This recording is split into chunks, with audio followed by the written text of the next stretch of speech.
হ্যাঁ, তো সমস্যাটা আপনার মধ্যে। কিন্তু আমার জীবন নষ্ট করে ফেলেছে আর আপনি বলছেন আমার দোষ। আমার মনে হচ্ছে আপনি মানসিকভাবে খুব উত্তেজিত, কারণ কিন্তু যদি সে আপনাকে কোনো কথা না বলে ছেড়ে চলে যায়? You are losing your Jannah, sister. আমার প্রশ্ন ছিল, আমাকে বুঝতে হবে না বোন।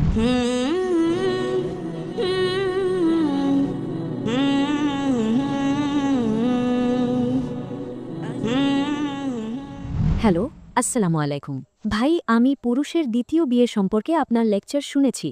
পুরুষরা একের অধিক বিয়ে করতে খুব পছন্দ করে এবং ইসলাম তাদের সেটার অনুমতি দেয়। এমনকি সেটার জন্যেরও তাদের দরকার তাদের প্রথম স্ত্রী দ্বিতীয় স্ত্রীর অনুমতির দরকার নেই, যদি তারা তৃতীয় বা চতুর্থ বিয়ের জন্য যায়।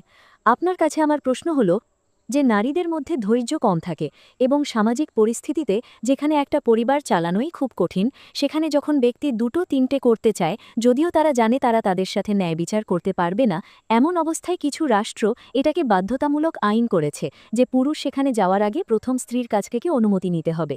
তারপরেও কি আপনি বলবেন যে সামাজিক পরিস্থিতি এড়িয়ে চলব বা সম্পর্কের মধ্যে দুর্নীতি, যেখানে পুরুষরা বেশিরভাগই দ্বিতীয় বা তৃতীয় স্ত্রীকে অস্বীকার করে অথবা তারা পরে সামাজিক চাপ বা পারিবারিক চাপের কারণে তাদের তালাক দেয়? আপনি কি এখনও বলবেন যে তাদের অনুমতির প্রয়োজন নেই, অথবা যদি তারা করে, এই পরিস্থিতিতে রাষ্ট্রের এমন আইন কি ধর্মীয়ভাবে অনুসরণ করা উচিত কিনা? বোন প্রশ্ন করেছেন যে অধিকাংশ পুরুষ দ্বিতীয় স্ত্রী রাখতে ভালোবাসে। আমার মনে হয় তিনি একটা জরিপ করেছেন, তাই না? আমি এর শিকার। সরি, আমি এর শিকার। না, আপনি যদি ভুক্তভোগী হন, আপনি সব পুরুষকে এক কাতারে ফেলতে পারেন না। আপনি যদি কিছু জিনিসের শিকার হন, আপনি বলতে পারেন না অধিকাংশ পুরুষ। আপনি বলতে পারেন কিছু পুরুষ, সমস্যা নেই, ঠিক? আপনি যদি ভুক্তভোগী হন, আপনি সব পুরুষকে এক কাতারে ফেলতে পারেন না। ওকে, যাই হোক, আপনার প্রশ্নে আসছি যে পুরুষরা যখন তারা দ্বিতীয় স্ত্রীকে বিয়ে করতে চায়, তাদের অনুমতি নিতে হয় না, কারণ আল্লাহ তাদের কোরআনে অনুমতি দিয়েছেন। কিন্তু কিছু রাষ্ট্র বলেছে যে তাদের অনুমতি নেওয়া বাধ্যতামূলক হওয়া উচিত। আমার মতামত কি?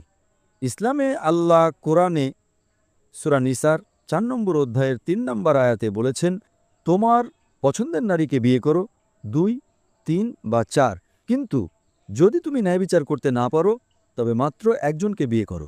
এই বক্তব্য মাত্র একজনকে বিয়ে করো শুধুমাত্র কোরআনে দেওয়া হয়েছে এবং অন্য কোনো ধর্মগ্রন্থে নেই। যদি আপনি ন্যায় বিচার করতে না পারেন তবে আপনাকে মাত্র একজনকে বিয়ে করতে হবে। তার মানে কোরআন পুরুষকে অনুমতি দেয় ২, ৩ বা ৪ জন স্ত্রী রাখার, কিন্তু তারা ন্যায় বিচার করতে না পারলে মাত্র একজনকে। ইসলামে সাধারণত একজন স্বামীর দ্বিতীয় বিয়ে করার আগে স্ত্রীর অনুমতি নেওয়ার প্রয়োজন নেই, কিন্তু ইসলামে একজন হবু স্ত্রী স্বামীর ওপর শরীয়ত অনুমোদিত যে কোনো শর্ত আরোপ করতে পারে। একইভাবে স্বামীও শরীয়ত অনুমোদিত যে কোনো শর্ত আরোপ করতে পারে। তার মানে যদি কোনো নারী কোনো পুরুষকে বিয়ে করে, সে শর্ত দিতে পারে যে আমি তোমাকে শুধু এই শর্তে বিয়ে করব যে তুমি পারবে না, তুমি দ্বিতীয় স্ত্রী গ্রহণ করবে না। এখন যেহেতু ইসলামে একাধিক স্ত্রী বিয়ে করা বাধ্যতামূলক নয়, সে একটা শর্ত দিতে পারে যে আমি তোমাকে তখনই বিয়ে করব যদি তুমি দ্বিতীয় স্ত্রী না নাও। তার এই অপশন আছে। যদি নারীরা শর্ত না দেয় তাহলে দোষ কার? বোন, আপনি কি আপনার বিয়ের নিকাহনামায় সে শর্ত দিয়েছিলেন? আসলে বোন, আমি আপনাকে জিজ্ঞেস করছি, প্লিজ, আপনার প্রশ্ন এত লম্বা, আপনি খুব আবেগী, হ্যাঁ অথবা না। আপনি কি বিয়ের আগে আপনার নিকাহনামায় এমন কোনো শর্ত দিয়েছিলেন যে আমার স্বামীর দ্বিতীয় স্ত্রী নেওয়া উচিত নয়? এটা আগেই কাটা ছিল যখন নিকাহনামা আমার কাছে আসে, কারণ এটাই একটা সাধারণ প্রথা। আমি আপনাকে একটা সহজ প্রশ্ন করছি, হ্যাঁ অথবা না।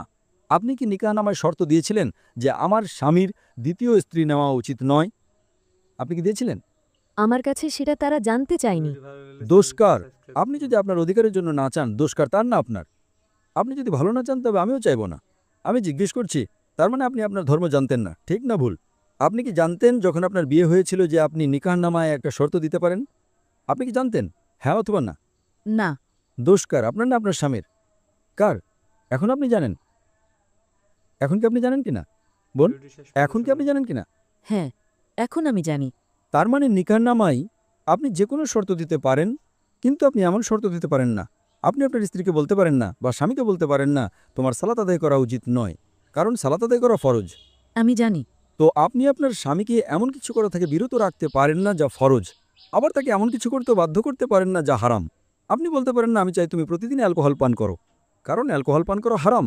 কিন্তু যে কোনো কিছু যা মুবাহ, যা ঐচ্ছিক, আপনি একটা শর্ত দিতে পারেন। এই বলে যদি সে রাজি হয় সে আপনাকে বিয়ে করবে, যদি সে রাজি না হয় সে আপনাকে বিয়ে করবে না, খালাস। এখন আপনি যদি আপনার দিন না জানেন, দোষকার আপনার না আমার? দোষকার? আপনি কেন রাষ্ট্রের কথা বলছেন? রাষ্ট্রকে ভুলে যান। প্রত্যেক মুসলিম পুরুষ বা নারী যে কোনো শর্ত দিতে পারে, যাওয়া ঠিক। আপনি একটা শর্ত দিতে পারেন যে আমি তোমাকে তখনই বিয়ে করব যদি তুমি আমাকে প্রতি মাসে 50,000 টাকা দাও। কোনো সমস্যা নেই। রাজি? রাজি না, টাকা আছে, সে রাজি হবে না। অথবা আপনি 1 লাখ টাকা চাইলেন, একটা শর্ত দিন, সে রাজি হতে পারে, সে রাজি নাও হতে পারে। আপনি যা চান তা মোহর দাবি করতে পারেন। আপনি মোহর জানেন? আপনি মোহর জানেন? আপনি কত মোহর রেখেছিলেন বোন? কিন্তু তারা মোহর দেওয়ার প্রতিশ্রুতি দেয় এবং পরে তারা তাদের দেয় না। বোন, কত মোহর? দেখুন, আমি আপনাকে একটা প্রশ্ন করছি, আপনি কোথায় নিয়ে যাচ্ছেন? আপনি বলছেন আমার নাম অমুক এবং তমুক। আপনার বিয়ের মোহর কত ছিল? 1 লাখ।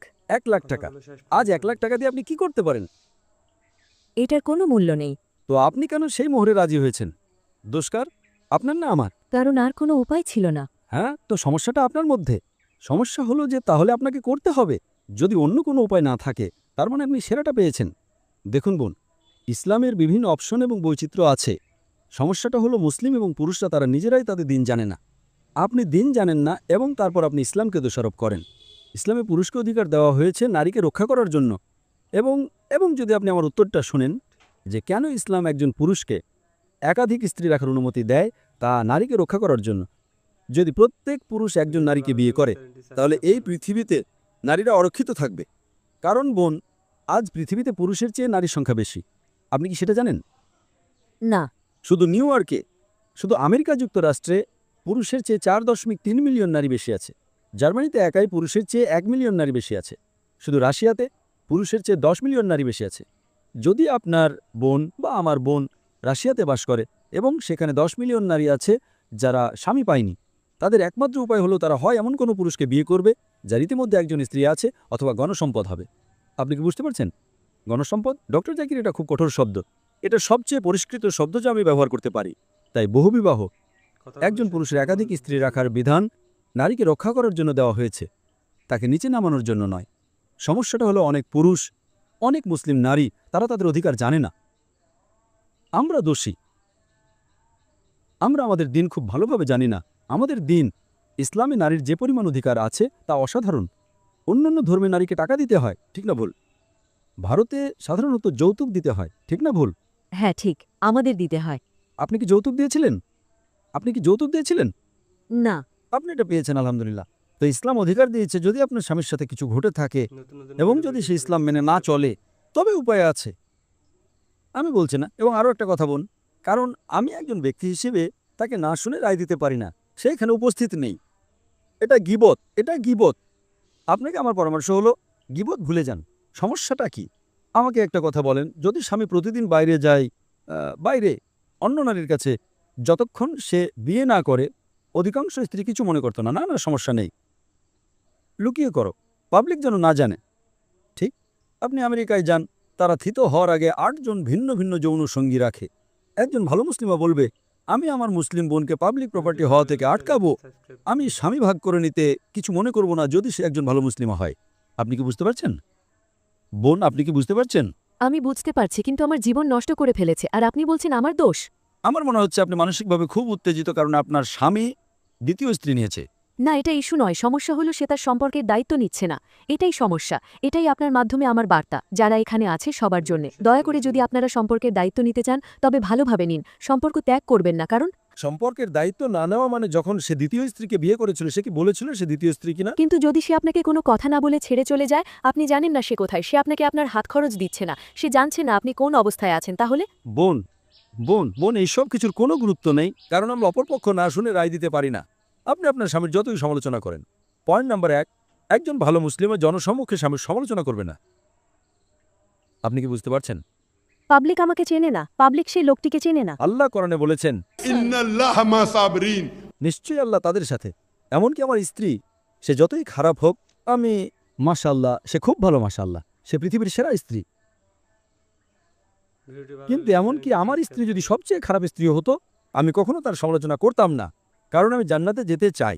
আমাদের প্রিয় নবী মুহাম্মদ সাল্লাল্লাহু আলাইহি সাল্লাম বলেছেন, সেরা মুসলিম সেই যে তার পরিবারের কাছে সেরা, স্ত্রীর কাছে। এখন যদি আপনার স্বামী ধারণাগতভাবে ভালো না হয়, আপনি তার সাথে ভালো হন, খালাস।